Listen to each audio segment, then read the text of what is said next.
Jerald turned to. Oh,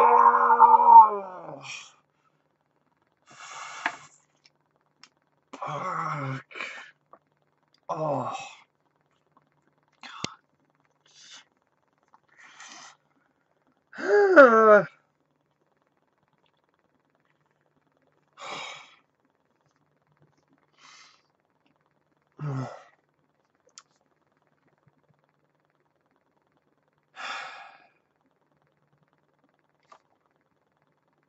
I'm sorry, Wes.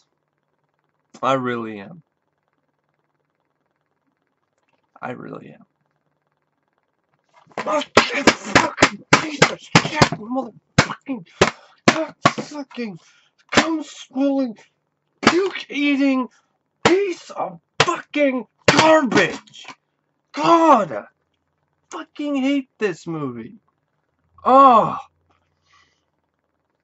The Hills Have Eyes Part 2, as I like to call it. The Hills Have Eyes Fart 2. 2 times the farts, 2 times the shit stains, and 2 times the puke eating. I would rather swallow my own bile than watch this stinking pile of desert trash ever again. This is one of the worst films I've ever seen. This is also one of the worst sequels I have ever seen before. This is also, I have strong belief that this will end up probably being Wes Craven's worst film. Well, I haven't seen My Soul to Take, and I haven't seen Vampire in Brooklyn in a while, but I'm pretty sure those are going to have more merits than this piece of fucking garbage. God, this movie is terrible. That Chiller, the TV movie, was bad. This is worse. So The Hills Have Eyes Part 2 is written and directed by Wes Craven, only because he needed a paycheck. This film was actually shot before Nightmare on Elm Street, but it wasn't finished because Wes was like, I don't really want to do this. Until after Nightmare on Elm Street became a hit, then some studios picked it up and decided, hey, Wes, we want to release Hills of Eyes Part 2, but it's not finished. Well, it doesn't matter, you know, let's just throw in some flashbacks from the first movie. Including a flashback sequence from the point of view of the dog. Yes, this movie, you've heard it before, it's true. This movie has a flashback sequence from the point of view of Beast, the dog from the first movie. Which I don't know why the dog from the first movie is in spry young health anyway, and since the dog in the first movie was probably pretty decent age and was 1977, this film's supposed to take place in 85, I guess. Doesn't really say it's supposed to take place like a couple years after the events of the first movie. So it's supposed to take place in 85. What is this dog, immortal or some shit? This dog should not be in extremely excellent, great shape as it is. The dog is probably, what, 4 or 5 years old? Maybe 3 years old. It's a 10-year-old dog. I mean, dog years, that's a long time. That's a really old dog. But that's a whole nother story. But dogs don't have photographic memories, at least that I know of. Why the fuck does the dog have a flashback? Why the fuck does this movie exist? It was just made just to get some quick cash. And that didn't work. The movie was a flop. And critics massacred the film and eviscerated it. And for good reason, because it's a piece of shit. So Wes Craven directed this and wrote it because he needed the money. And it shows. It stars Michael Berryman. I don't know why the hell Pluto's still alive. The film explains it as this other family member named Reaper, who looks like the biggest fat fuck you will ever see. He's just a fat fuck. It looks like he just spent too much time at the buffet. He ate the entire buffet table. He ate everything at the buffet, and I'm supposed to be scared of this guy? I'm supposed to be scared of this fat fuck running around? He can barely even walk. What is so scary about this guy? He just keeps saying, Ruby, which sounds like, because the sound is so shitty, it sounds like sometimes I hear it as poopy, Because that's what this movie is. It's pretty fucking poopy. It's just shitty. It's just fucking about as stank and rank as a porta potty. Middle of the fucking desert. Anyway, Michael Berryman plays Pluto, and I guess he survived somehow a dog bite to the jugular vein. I don't know how that happened. You get bit in the neck, in the jugular vein. You usually do not make it. Well, the film explains it that he was patched up by Reaper, and I'm like, patched up, patched up. Yeah, fucking right. And then they bring him back it's not even the same character. He's a fucking joke. He's there for comic relief, and he dies the same way the other guy. I think what was it? I forgot the guy's name, but he was a different one of the family members who got pushed off the cliff by Beast. He does the same way. He gets pushed off the cliff by Beast. I'm like, wow, can't even kill him in a different way. You just reuse the same kill scene from the other movie. And it's in slow motion. It just looks so bad. Oh, man. You got Tamara Stafford, who plays Cass. Not Mama Cass. No, she doesn't die of a ham sandwich. Tamara Stafford, she's nice to look at, but pretty much her character is blind for some reason, just for the plot, just because. She has some weird psychic abilities. So then the film makes you think that she can predict what's going to happen, but then she doesn't, and her powers are inconsistent, and so that's frustrating.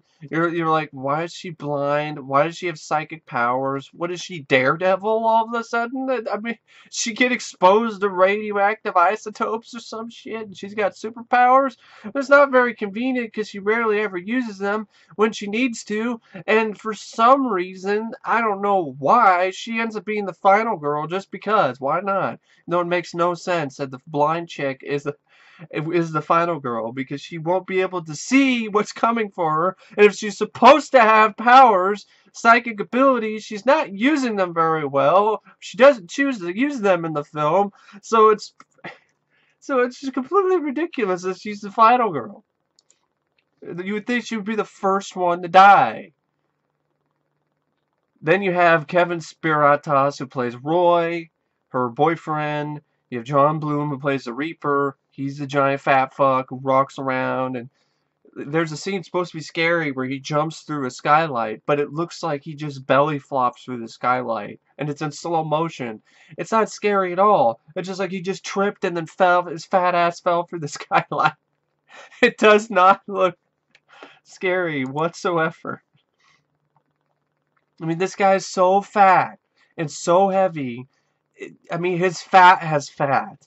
I mean, this guy's so big and chunky that you can outrun him.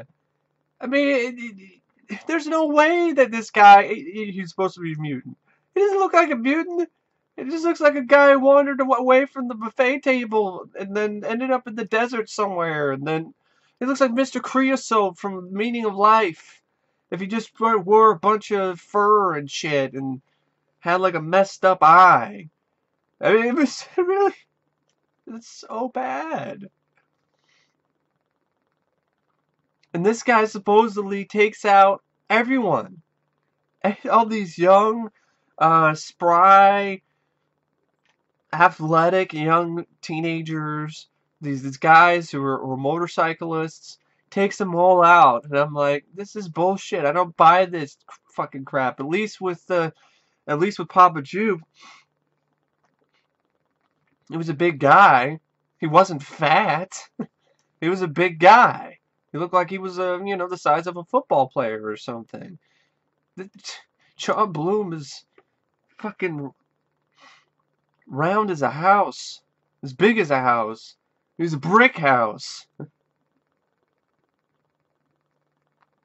And his lines, he delivered his lines so terribly that they had to be dubbed in post-production by Nicholas Worth. So there you go. Nicholas Worth once again shows up in a Wes Craven film. Just gets uncredited for dubbing the voice of John Bloom. Reaper. He calls himself the Reaper, and it's just...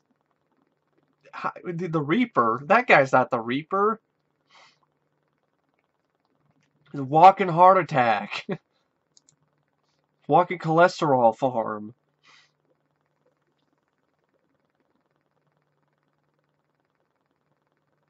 And then you have Colleen Riley plays Jane. Penny Johnson Jerald is Sue. Janus Blythe comes back as Ruby, which is nice. Somewhat interesting to see her. You see her civilized form. She has a name named Rachel, but then of course you find out she's Ruby, the same wild girl from the first movie.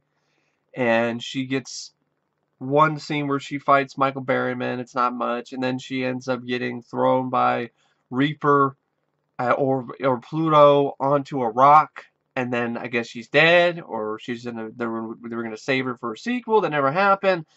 It just she didn't even get the ending she deserved. It was just fucking half-assed. It's like they just fucking forgot about her or just killed her off. You have John Laughlin who plays a guy named Hulk. It's not really. I don't know why he's called Hulk, because he's not really very Hulk-like. Willard E. Pugh, who plays Foster. Now you might remember Willard E. Pugh as Mayor Kuzak in RoboCop 2. It's like, we're gonna sue! We're gonna sue your ass! It's like, you should sue the makers of this film to get it off your resume. Because this is not a good movie to have on your resume.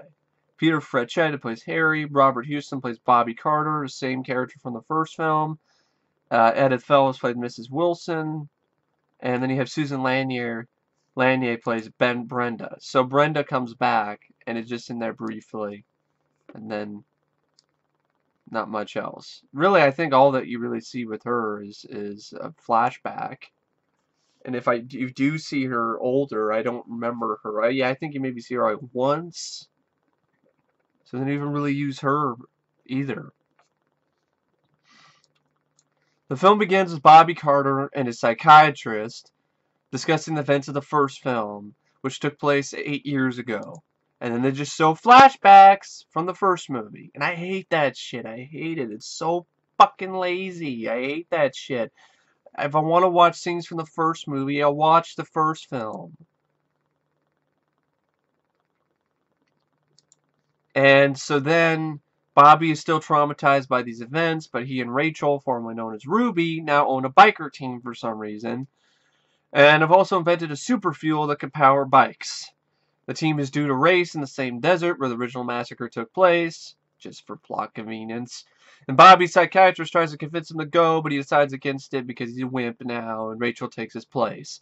The team consisting of the blind cast, her boyfriend Roy, Harry, Hulk, Foster, Jane, and Sue, meet up at a bus and then set off. Along the way, they pick up Beast from the dog pound, the dog that was previously owned by the Carters, who now belongs to Rachel. While going through the desert, they get lost, and Harry suggests a shortcut through the bombing range. As they drive, of course, the bus starts to leak fuel, and then they stop at an old mining ranch. As they explore the mine, Pluto, who has apparently somehow survived an earlier attack from Beast, attacks Rachel. She fights him off, and he retreats. No one believes her at first until Pluto returns and steals one of the bikes.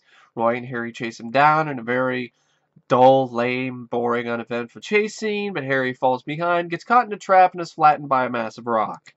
Yeah, gets killed by a rock, by a boulder. Like he's fucking Wile E. Coyote.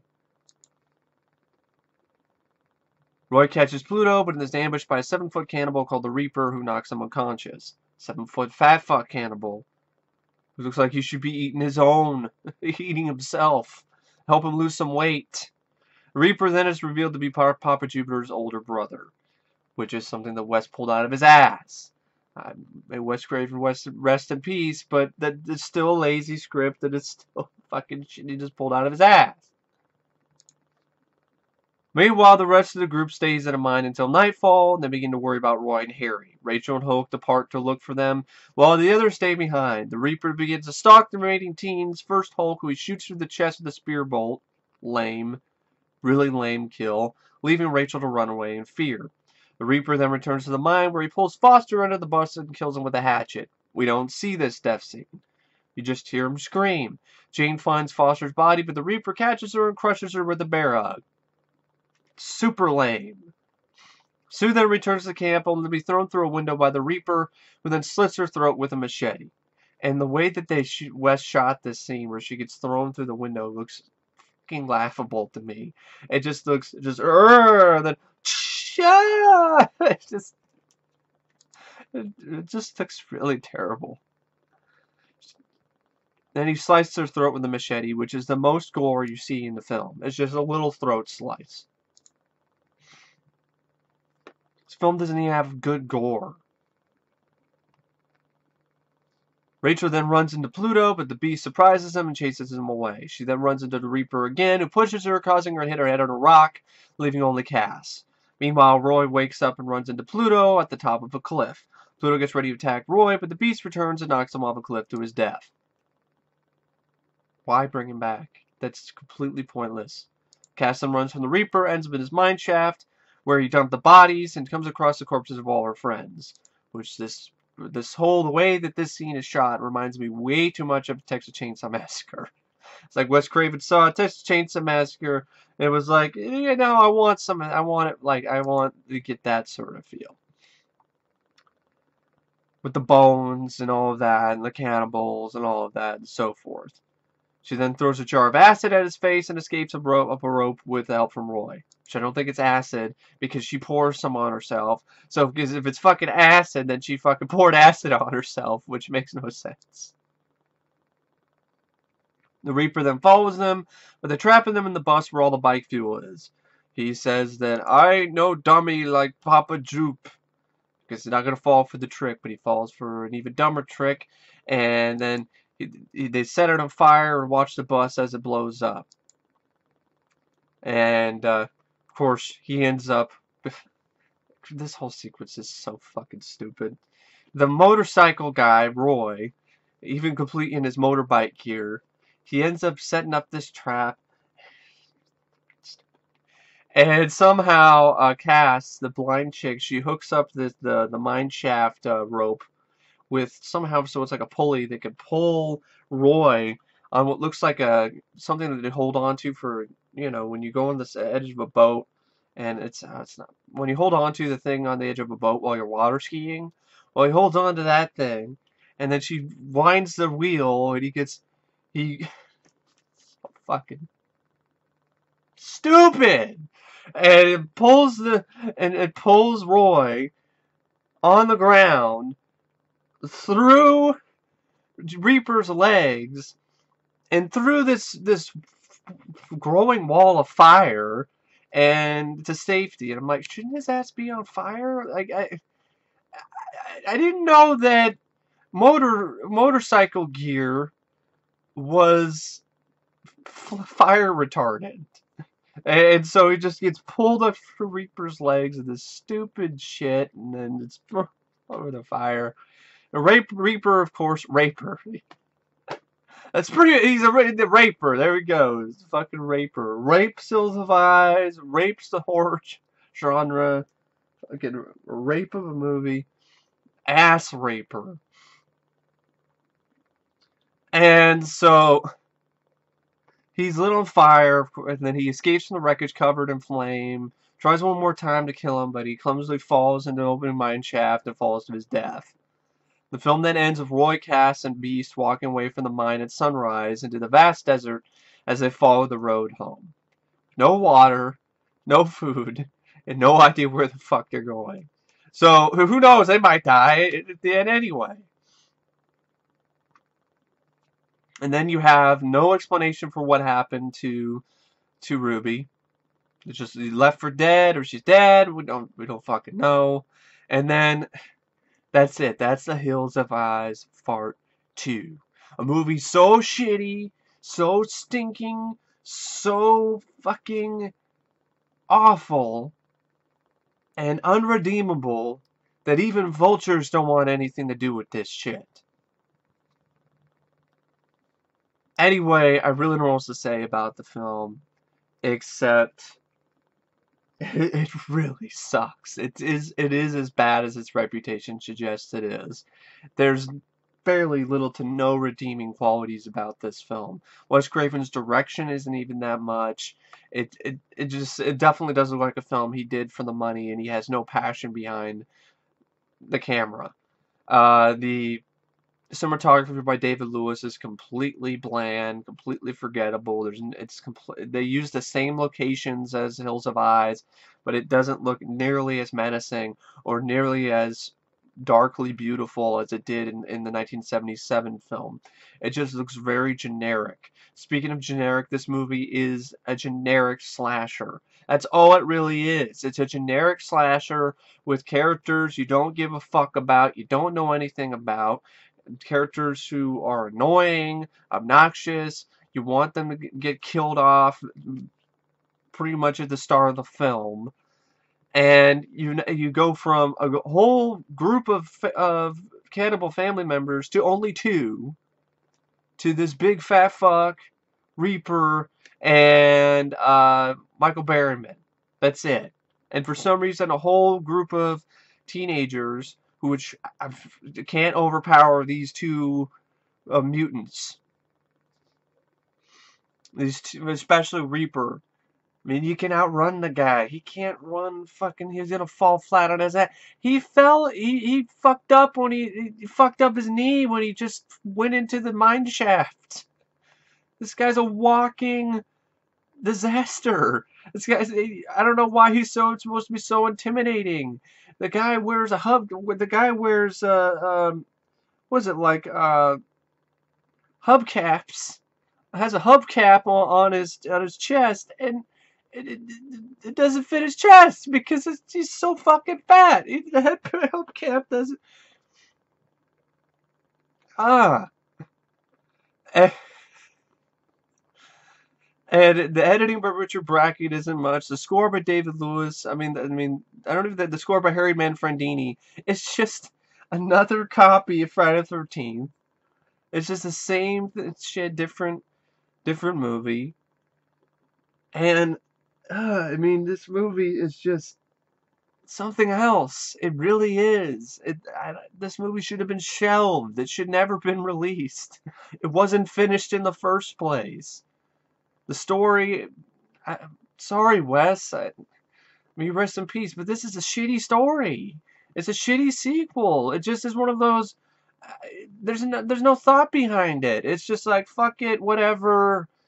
Pluto's still alive because Reaper, some guy, some other older brother Jupiter, was never mentioned once in the first film, brought him back to health, and then goes and stalks a bunch of bikers while there's a bunch of fucking flashback scenes.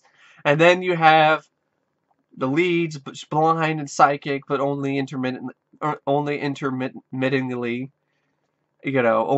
at certain points is she psychic. And then you have the main actor, one of the main actors in the first film, Robert Houston, is Bobby in this. And you don't even have him come back for a heroic, triumphant return at the end. I felt like it was building up to that. He's going to show up in the desert and save his friends. Nope. That never happens. He's only in the film in the opening, and that's it. That's it. That's all she wrote. I really don't know what else to say about Hills of Eyes Part 2. I really don't, except this movie is absolute trash. I mean, the plot makes no sense. Pluto survives dog bite to the jugular vein by plot convenience. There's a new, bigger, badder, and stupider family member that's introduced out of the crack of Wes's ass, called the Raper. Well, he's the Reaper, but really he's more like the Raper. He rapes your eyes because it's a fat fuck shambling around and embarrassing himself. Half of expecting him to start shitting his pants. He looks like he shat his pants anyway. A blind chick ends up being the final girl just because a bunch of motorbikers end up lost in the desert, take forever and a day to die in unimaginative and lame ways. One guy gets killed with a fucking rock. And that's it. Ruby the Wild Girl from the first film shows up, he kicks some ass, he gets knocked out and forgotten about her dead. This movie blows dead dog dick. Speaking of dogs, this movie does that scene where the dog from the first film has a fucking flashback. And yes, I'm repeating myself, but I'm going to repeat that because the dog has a flashback. Some of the stupidest shit I've ever heard and ever seen in my entire life. Sorry, Wes. May you rest in peace, but this movie was the pits. The greasy, smelly armpit of horror cinema. The film wasn't even finished and released until Nightmare on Elm Street was a hit. That shows you how much care and passion went into this piece of shit. Hills of Ice Part 2 is one of the laziest and dullest and cliche-ridden sequels I have ever seen in my life. It's nothing but lame slasher cliches, way too many flashback scenes in the first film, thrown into the mix, as well as forgettable gore. And all in all, this film is a miserable bore that makes you want to bore a hole through your fucking head just to get the memory of this piece of stinking, rotting desert trash out of your mind. So yeah, I really don't know what else to say about this movie, except this.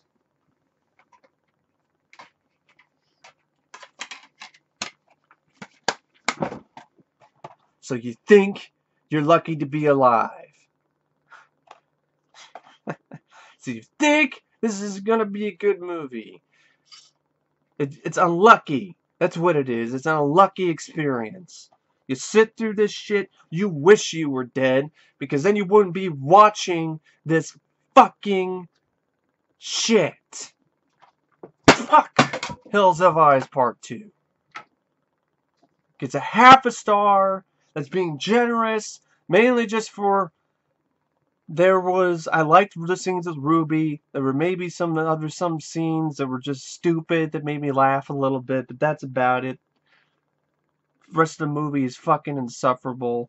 It's complete fucking waste of your time, and I don't even want to talk about it anymore. It's giving me fucking indigestion. Makes me want to fucking puke.